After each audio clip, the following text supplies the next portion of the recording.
Welcome to Curious Goldfish, a podcast community where music and curiosity come together through interesting conversations with the music makers of our world. I'm your host, Jason English. You can find Curious Goldfish in all the major podcast and social media platforms, and of course, we have all of our content on our website, curiousgoldfish.com.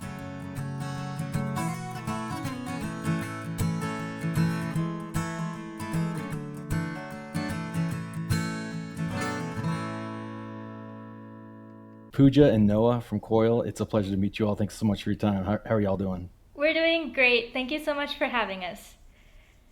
No, it's my pleasure. I know you guys are probably busy making art and planning all sorts of things related to the new album, which we're going to talk about. Again, I appreciate it. And I think we're going to be joined by Wallace, who's your drummer, momentarily. So we'll eagerly await his arrival. Yeah. While we wait for him, just wanted to ask, it sounds like it's a busy 2025 with the new album that came out in February, which was just a few weeks ago. And then you've got a release show that you're planning in late April. Yeah. How's the year off so far? And what do you have planned for the rest of the year?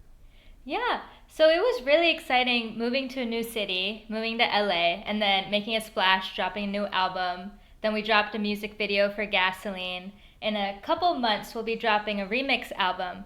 And we're collaborating with producers all over the US and even one in France. They all picked one song off of the album that most resonated to each person, and they're making a remix. So that's going to be really sick, like a very cool reimagining of the songs. And we also have the release show that you mentioned. All right. So where's the release show at? Is it out in LA? Yeah, it's in LA at the Virgil. It'll be our first show in LA.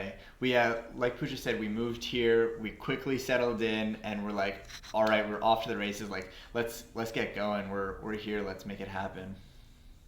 Well, that's exciting. Yeah. So the album's called Breathe In and Breathe Out, right? Yes. How long have you all been working on that? And was there a theme or kind of a consistent thread through the songs that sort of encouraged you all to put them all together? Yeah. So the phrase breathe in, breathe out unintentionally was in a couple of our songs. So after we wrote the album, we were just looking back at the lyrics and we thought, oh, there are 3 songs that say this, so let's name the album that. But kind of zooming out, a lot of the album, it wasn't a concept album. It was just written about what we were each going through at the time. Noah and Wallace were in their last year of school, kind of deciding what they would do right after college. And I was in my first year working, and I was working a tech job, which is fine, but we wanted to be making art full time. So it was, a lot of the songs were driven by those kinds of stressors of just how to balance life and how to pursue your passion, but also pay your bills, and also making that jump and taking such a risk and believing in yourself takes a lot of guts when a lot of people around you might be saying otherwise because they want you to be stable or whatnot. So a lot of those themes are what went into the making of the album, kind of overcoming those obstacles within yourself, but also around you. And we actually recorded this album in early January of 2024. So it's been kind of a long time coming. And we're just thrilled to have it finally out and be able to write some new stuff and have people listen to this stuff that we've been working on for so long. Oh, it's exciting. So I guess I'm going to ask sort of the expected questions and hopefully some unexpected questions a little bit later. But you guys met in college, I think, in someone's basement. I guess which school was that? Was that here in Atlanta? Yeah, it was at Georgia Tech. So you guys are techies. All right. Well, I do have a question. So I have kids probably your age. What's the feedback? So we'll get back to the story, but what's the feedback for your parents after having gone through college at Georgia Tech, and now you guys are doing the art thing out in LA? Yeah, they're like, where's the ROI? We need the business outcome here. They're really supportive. I think all of our parents have had kind of a different starting point of supportiveness, but they've reached the point where they see how much we love what we're making, and they've also they believe in the music. They've heard the work. They've come to our shows. They see what we're doing. They see the vision, and they're supportive. All right. Well, that's good. That's good. What did you guys study? So you were in tech. You had a tech job, Pooja? Were you in Yeah, computer science or business or what was that? I did computer engineering, Okay. and I worked for a year at General Motors. I was doing platform engineering, so um, Was it AWS, Azure? What was it? yeah, that kind of stuff. Yeah, Yeah, that kind of stuff. All right. I was, Kubernetes. yeah.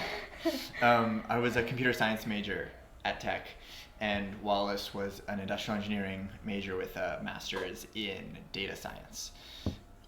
Okay. You Tech. guys are not lacking the brain power over here. That's really good. All right. So take me back to the basement. So the basement in Georgia Tech. I guess what year in school were you in? Did you guys know each other at all Um, before that moment or no? Not really. So, our band has gone through different iterations just because we started off as a college band and, people would graduate and go.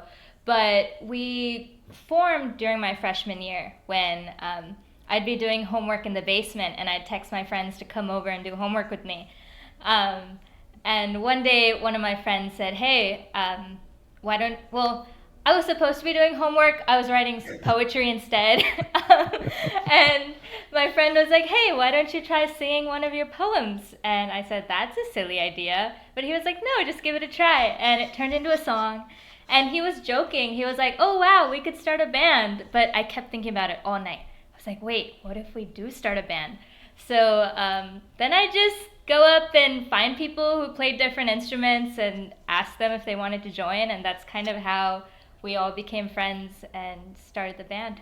Great story. That's really good. Yeah, it's just Yeah. crazy because, when we started off, we never imagined we'd be doing this full time or going on tour, playing a festival. All the things that have happened since then has been just truly magical and things that we hadn't quite fathomed. No, that's really cool. And what's the origin of the name? A koyal is a Asian songbird. It's this really tiny little blackbird, and it loves to sing. Um, I lived in India for 3 years, Hmm. and so just during like periods of change, I would have a koyal singing outside my window, and so to me, it's a symbol of like constancy and also just devotion to music. All right. So what does LA provide you that Atlanta didn't? And then why not Nashville or Austin or one of the more well-known music meccas? Yeah, no, that's a really good question. We definitely considered Nashville. We've taken a few trips up there, met with some mentors up there, which is really cool. The city it's very country focused. A lot of the industry there is very country focused, and there is a really cool emerging scene in Nashville of like individual singer songwriter type stuff. But as a project of Coil, we found that we started messaging people who were kind of interested in us, and they said, "Hey, like you guys seem great, but let me know if you're ever in LA. I'll maybe come see your show." And it was like we were about to graduate. Like maybe let's just move to LA. Maybe let's make the jump. Um, and we've been so happy here. We visited to see if we wanted to move here. This was last summer, and we came here. We're like, this is our place. There were fruit trees everywhere. It's so beautiful here. There's mountains, there's ocean, there's desert. What else could you need? It's great Mexican food, you know. Yeah, there's a lemon tree right behind our house, so every day we have fresh lemonade. It's pretty great. No, that's amazing. Yeah. Yeah. I guess from a music standpoint, I mean, obviously there's a lot of music going on in LA. I guess what are you guys looking for out there to help you continue the journey that you're on? Probably a booking agent right now. you know, Okay. Very we've been specific. All right, good. Yeah, we've been doing all of our booking ourselves, and it takes so much time. Ideally, we'd be in a situation that once you have a booking agent, you can just focus on the music. But right now, we're spending half of our day like on business work. And for example, when we went on tour in 2023, it was a 12-date tour. We hit Birmingham, Athens, Atlanta, Raleigh, Philly, New York, Boston, Providence. Like it was a massive tour, and it took us 6 months to plan it. We had no idea what the route would be. I was just well, we were emailing all these venues in different states and just seeing who would have us. And then once you get a venue, you need to put together a lineup, and you've never played in the city. It's a lot of work, and a booking agent would make things way easier. Yeah, and just like what Pooja said, it would allow us to spend 100% of our energy on the music, which would be really nice. That's the dream, right? I mean, musicians go into music to make music, right? No, totally. So it sounds like you're happy. I guess obviously the fires in LA were a whole thing a couple months ago. Looks like you guys survived that. I guess how close were you to that, and did that cause any kind of second guessing of the decision? I wouldn't say it caused any second guessing of decision. I think wherever you are right now, you're facing climate disaster around you. I think that's like just kind of a truth of living in 2025, and in the U.S. we face it a little bit less than in other countries too. But that was, it was a bit of a scary time. We had a friend staying here, and we woke up and the AQI was 250, so we canceled a rehearsal that we had that morning. And then an hour or two later, the AQI was at 450, which is just off the charts. And later that day, we decided to pack up and head north. Luckily, my uncle was able to cram us into his place, and we have a friend up there too that had us stay there also. Yeah, we went to San Francisco. So we went to San Francisco, and as we were leaving, large pieces of ash were falling down on us and on the car, and that was just really scary. And then once we left, we were pretty close to some potential fires. We're right next to Elysian Park, and there was a real danger that Griffith Park was going to go up in flames, and if Griffith Park went up in flames, Elysian Park would have absolutely also.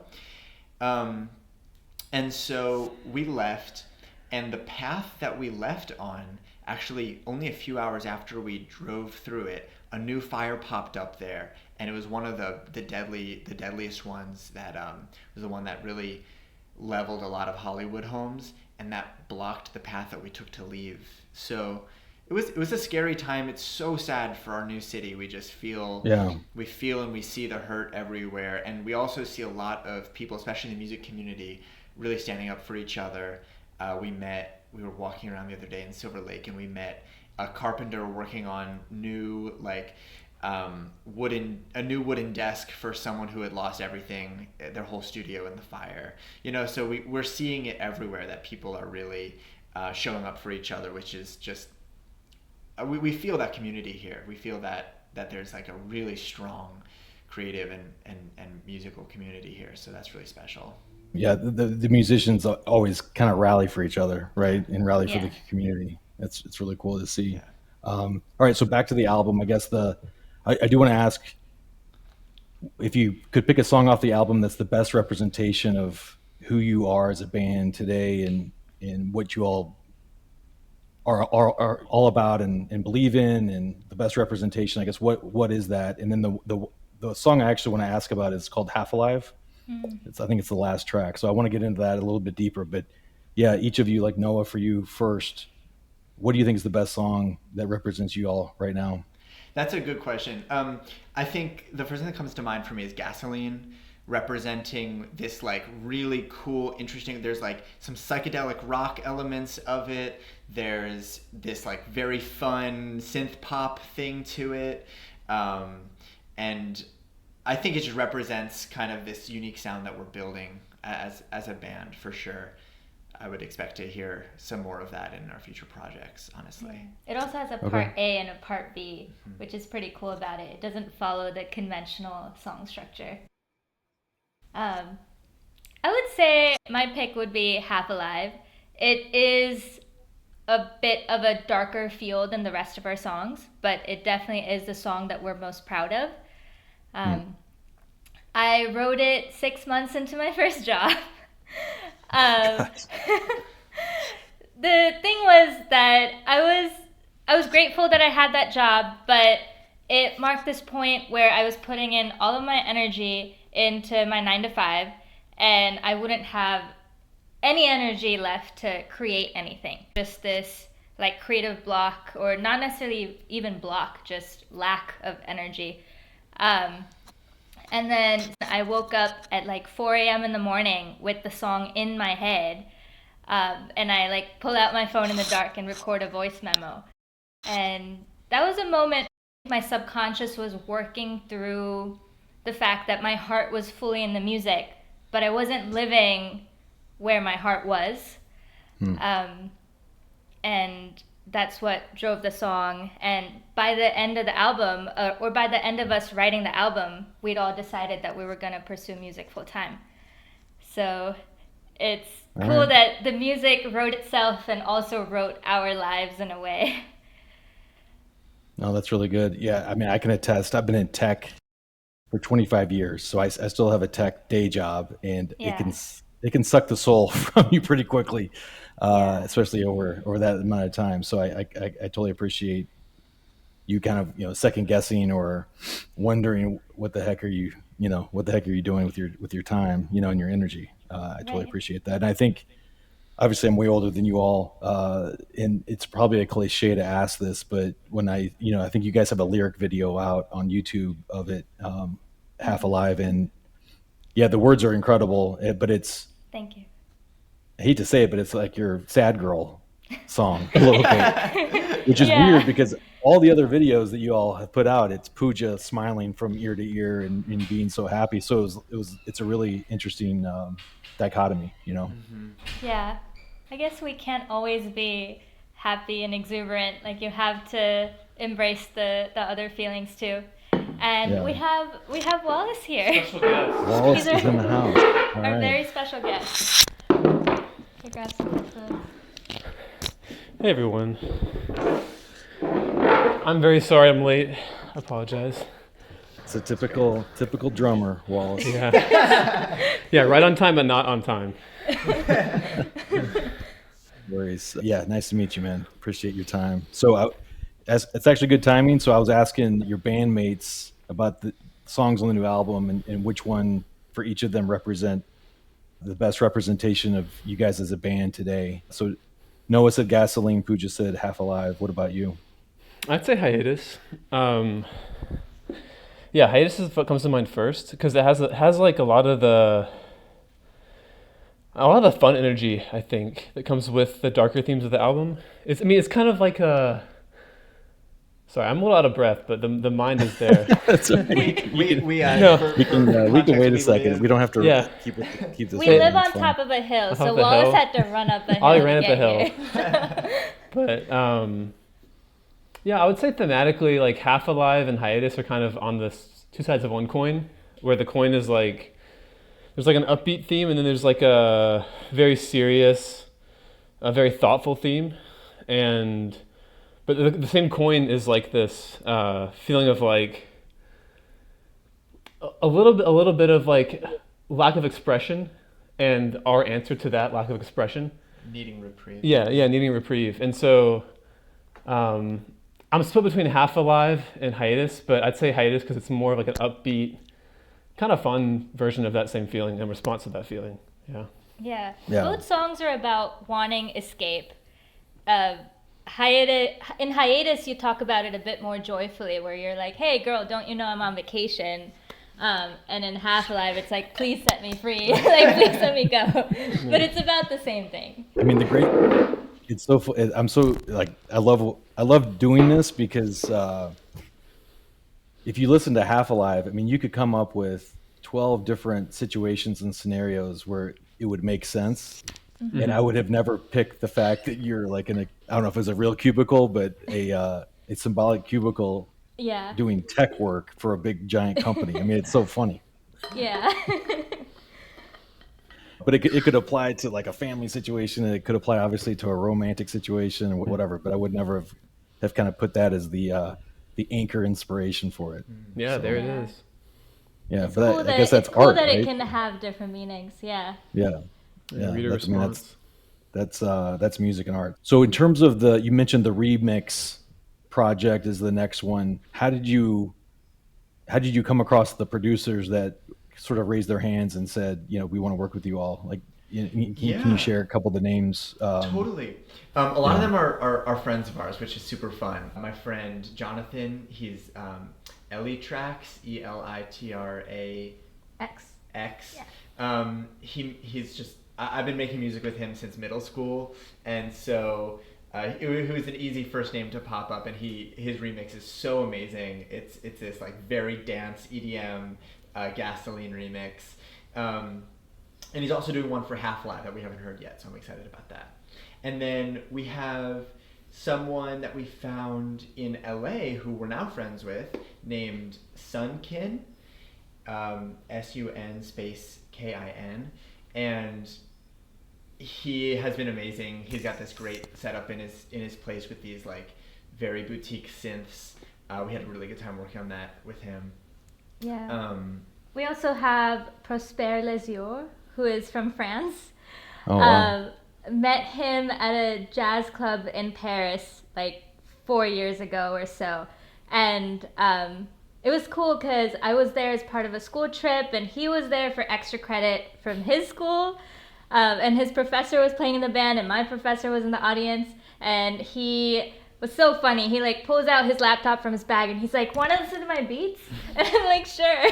But then I listened, and he's a phenomenal musician, and we've stayed in touch since then. And he's doing a remix too, and he's awesome. He's working with some pretty cool, decently big artists in France. So. And something that's really exciting about this project is that when we asked everyone, a few of them said, "Hey, like, I don't make EDM music. A lot of times these remixes are super EDM." And we just said, "Look, we're going to send you all the tracks. If you feel called to do a song, like, do whatever you want on it. Like, keep the drums and change the instruments. Keep the instruments, change the drums, whatever." Like, so we got a lot of really interesting variations on the kinds of sounds that we're getting too. So we're really excited about that. I do want to ask, because it's another kind of obvious question, but with your all's age and how you've grown up now with streaming being sort of the thing, through the years, and you've done a tour, hopefully more to come there.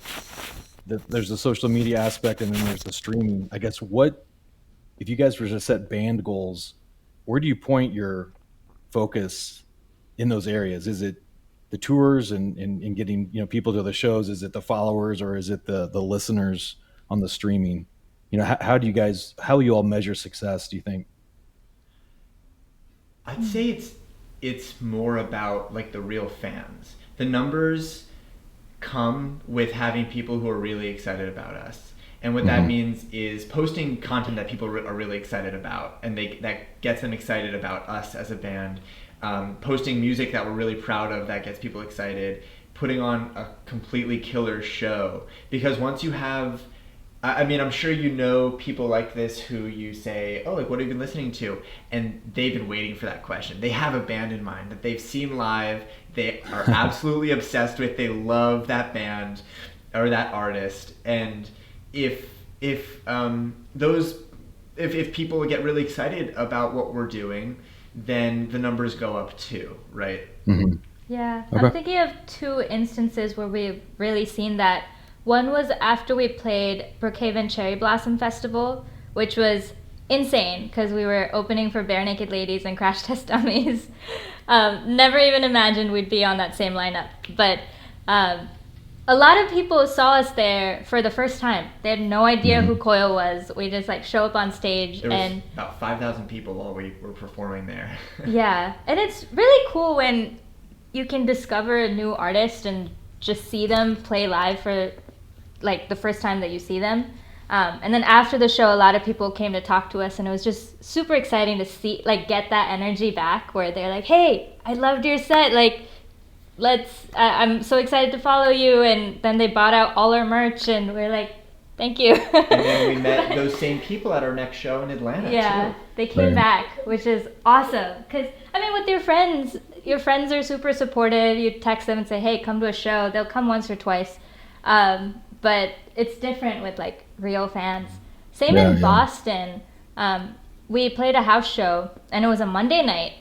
I kind of thought no one would show up on a Monday night, but people knew the organizer. They didn't really know or care who the acts were, but they really loved our set, and that was a really fun time. I think I've read you guys are like best friends and stuff. How do you all manage the friendship side of thing with, kind of the work and the band aspect? Have you guys kind of made an informal agreement with each other that, it's the Three Musketeers, one for all for one kind of thing? Yeah, pretty much. I mean, making a move, we kind of made that decision about like a year and a half, 2 years ago. But then moving to LA, like taking everything you own, putting it in a car, and then going across the country to live with essentially two other people kind of seals the deal.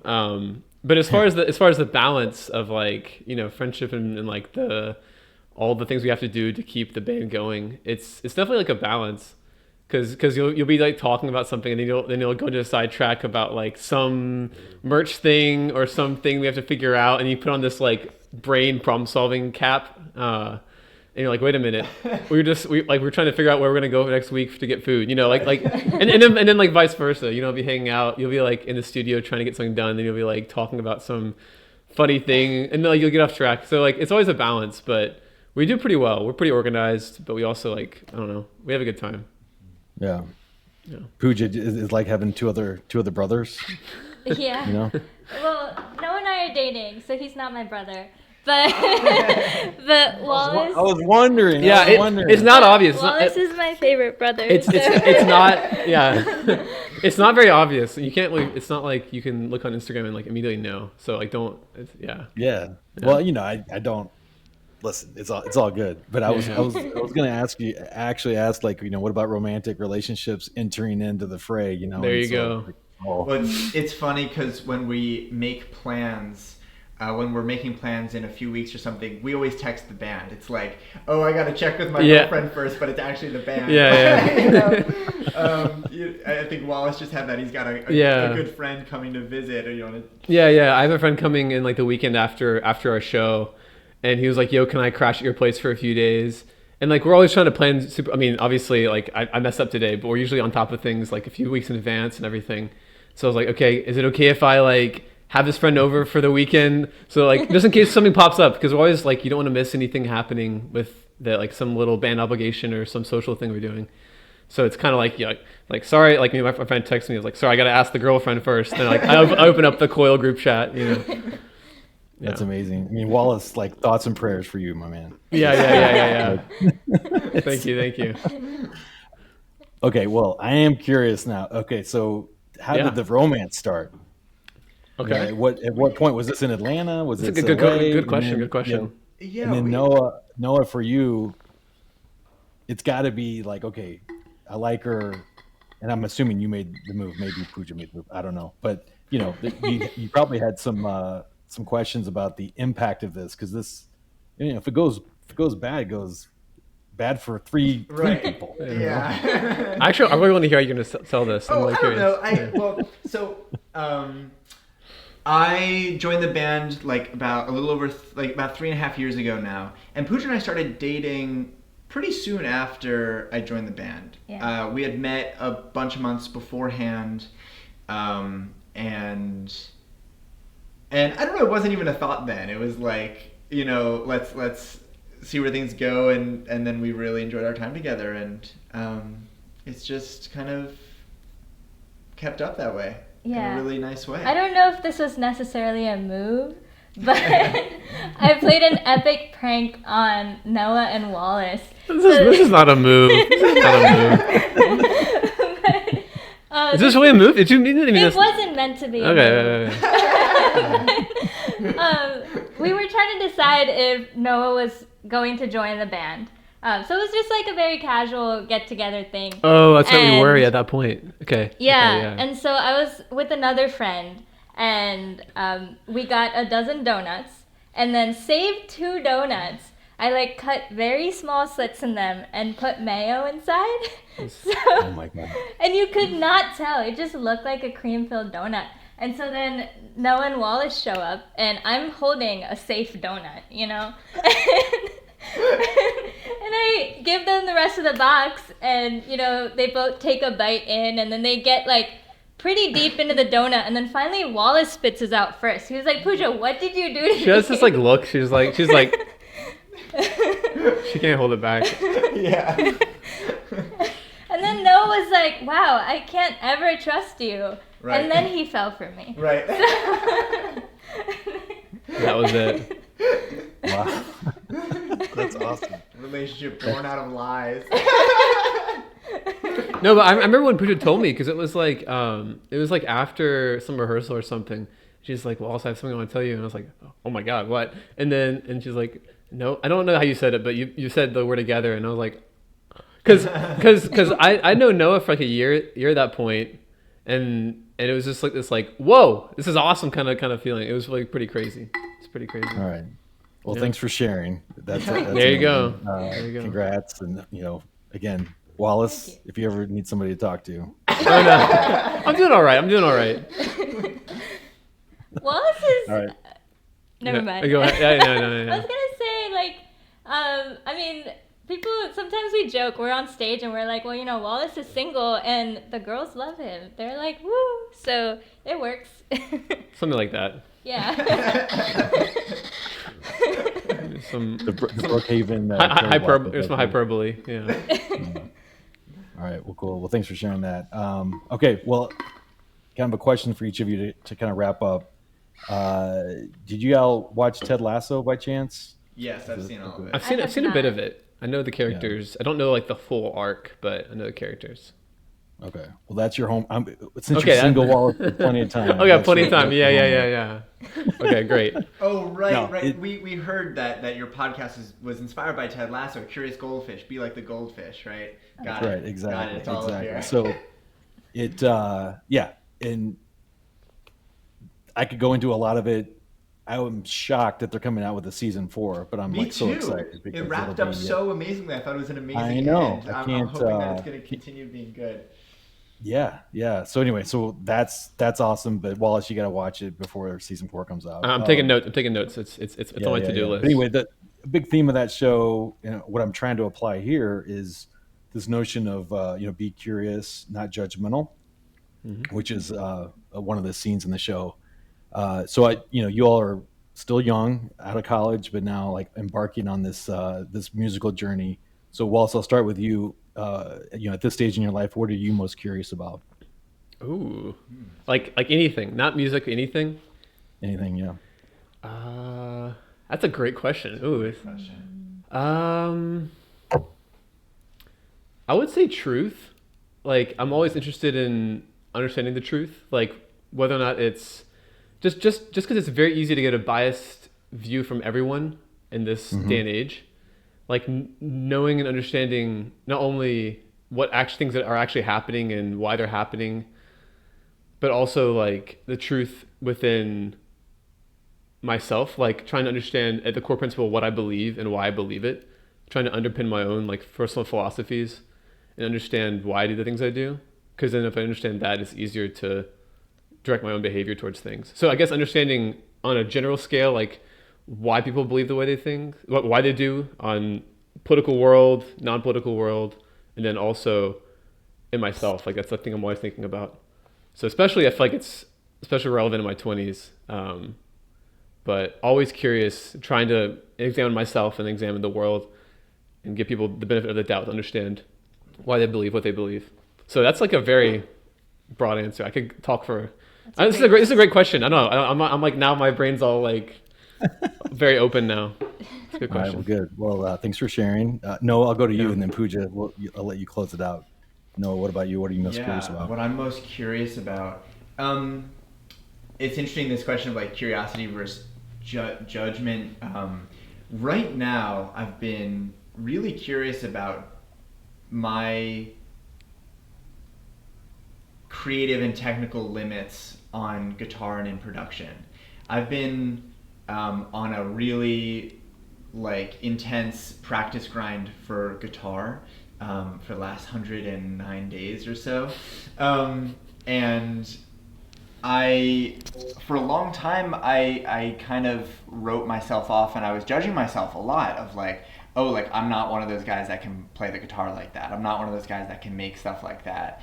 And I'm not one of those guys that has the discipline to sit down and practice for 2 hours every day, right? But I just got really curious about what if I was? Like, what if I could do that, right? And now I've been pushing myself, and it's been really exciting. It's been so exciting to kind of be exploring things that I really never thought that I was going to be able to do. All right, great answer. I love that. And Pooja, what about you? What are you most curious about? I love their answers. Their answers are so amazing. Oh my gosh. Well, I'm gonna like go on a different route for a little second. I've always dreamt that, say we could live forever and we were in great health for a very long time, I would love to devote 10 years each to some craft. Like, there are just so many cool things around the world, say Indian block printing, or the Japanese craft of making brushes, or I don't know, painting, singing, dancing. There's so many different kinds of dance forms all around the world. I'd love to devote 10 years to each craft and get really good. But in terms of things, something I'm just most curious about is travel. I want to know how people, like the native people in Iceland, live their life. I want to know what is it like to be in Mongolia, not as a tourist, but just a day in the life. I'm really excited to maybe someday make more money and go travel and learn these things. All right. Well, I love that. Yeah, I love that. And hopefully the musical journey that you're on will lead you to places that you've never dreamt to share your art and music. So that's awesome. So, well, guys, I really appreciate meeting all of you, and best of luck with the release show next month and the remix album. So thank you so much. Thanks, Jason. All right. Thanks, Jason. Thanks. All right, cool.